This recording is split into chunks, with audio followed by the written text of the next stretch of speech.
മനുഷ്യവംശത്തിനായി മനുഷ്യനായി അവതരിച്ച ദൈവപുത്രൻ്റെ പിറവി ആഘോഷമാണ് ക്രിസ്തുമസ്.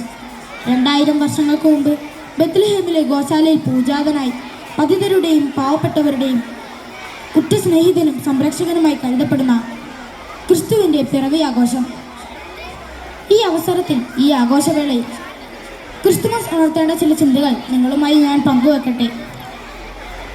സന്മനസ്സുള്ളവർക്ക് സമാധാനം എന്ന വാഗ്ദാനമാണ് ക്രിസ്തുമസിൻ്റെ പ്രധാന തിരിച്ചറിവ്. മനുഷ്യർ പരസ്പരം സ്നേഹിച്ചും സഹകരിച്ചും മറ്റുള്ളവരുടെ തെറ്റുകൾ ക്ഷമയോടെ സഹിച്ചും നല്ല മനസ്സുകൾക്ക് ഉടമകളാകാൻ നമുക്ക് പരിശ്രമിക്കാം.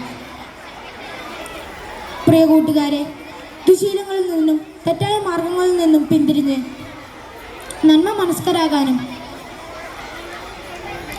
തെളിഞ്ഞ ചിത്തത്തിനുടമകളാകാനും നമുക്ക് പരിശ്രമിക്കാം. നമ്മളാകുന്ന ഇടങ്ങളിലെല്ലാം സമാധാനം സമസ്തമാക്കാനും നമുക്ക് കഴിയട്ടെ. സമ്മാനങ്ങൾ ഈ ക്രിസ്മസ് കാലത്തിൻ്റെ കരുതലാണല്ലോ. പ്രിയ കൂട്ടുകാരെ, നാം എല്ലാം നമ്മുടെ വീടിനും മാതാപിതാക്കൾക്കും ദൈവം നൽകിയ വലിയൊരു സമ്മാനമാണെന്ന് നമ്മളിൽ എത്ര പേർ മനസ്സിലാക്കിയിട്ടുണ്ട്? സമ്മാനത്തിൻ്റെ വലിപ്പമോ ഭംഗിയോ അല്ല അതിനെ വേറിട്ടതാക്കുന്നത്, പിന്നെയോ അതിൻ്റെ ഉപയോഗമാണ്, പ്രയോജനമാണ്. അതുകൊണ്ട് കൂട്ടുകാരെ, നമ്മുടെ വീടിനും നാടിനും നല്ലൊരു ഗിഫ്റ്റായി മാറാൻ നമുക്ക് പരിശ്രമിക്കാം.